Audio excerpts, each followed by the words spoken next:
बाजी, स्कूल की छुट्टियां हो गई हैं और हमारे घर ईद का खूबसूरत बकरा भी आ गया है। मुझे बहुत खुशी हो रही है। देखो दोस्तों, हमारा बकरा पूरे मोहल्ले में सबसे बड़ा और महंगा है। ईद पर हम खूब गोश्त खाएंगे।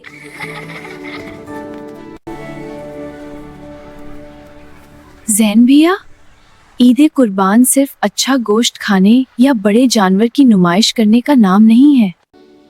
ये ईद हम हज़रत इब्राहीम अलैहिस्सलाम और हज़रत इस्माइल अलैहिस्सलाम की अजीम सुन्नत की याद में मनाते हैं, जिन्होंने अल्लाह के हुक्म पर सब कुछ कुर्बान कर दिया। कुरान मजीद में अल्लाह ताला फरमाता है कि उन्होंने अपने रब के हुक्म को सच कर दिखाया और यही मोमिन का शेवा है। जब अल्लाह ने इम्तिहान लिया तो बाप और बेटे दोनों। कुरान में साफ लिखा है, अल्लाह को ना उनका गोश्त पहुंचता है और ना खून, बल्कि उसे तुम्हारा तकवा पहुंचता है। हमारे प्यारे नबी सल्लल्लाहु अलैहि वसल्लम ने फरमाया है कि कुर्बानी के गोश्त के 3 हिस्से करो, एक गरीबों का, एक रिश्तेदारों का और एक अपने घर का।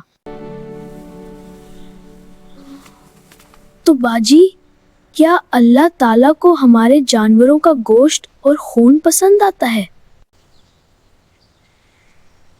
बेशक, मैं कितना गलत सोच रहा था। बाजी, मैं अपने बकरे का सबसे अच्छा और बड़ा हिस्सा गरीब बच्चों में तकसीम करूंगा। शाबाश ज़ैन भैया, ये देखें, हमने गरीबों और मुस्तहिकीन के लिए बेहतरीन पैकेट तैयार कर लिए हैं। ज़ैन ने अपने हाथों से गली के गरीब बच्चों और मुस्तहिक खानदानों में ईद की खुशियां तकसीम की। ईद मुबारक भाई, ये आपका हिस्सा है। दूसरों के चेहरे पर मुस्कुराहट देखकर मुझे सच्ची खुशी मिली है बाजी।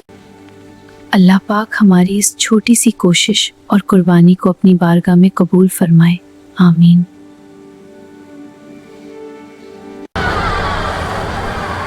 अब से हर साल हमारी कुर्बानी सिर्फ और सिर्फ अल्लाह की रजा और गरीबों की खुशी के लिए होगी। एक अच्छा मुस्लिम हमेशा अपनी खुशियों में गरीबों को याद रखता है और दिखावे से बचता है। तो प्यारे बच्चों, याद रखें कि अल्लाह को हमारा दुखवा नहीं बल्कि दिल का तकवा पसंद है। ईद कुर्बान की खुशियां सब में बांटें। ईद मुबारक। For more educational videos and stories, subscribe our channel and follow the Facebook page.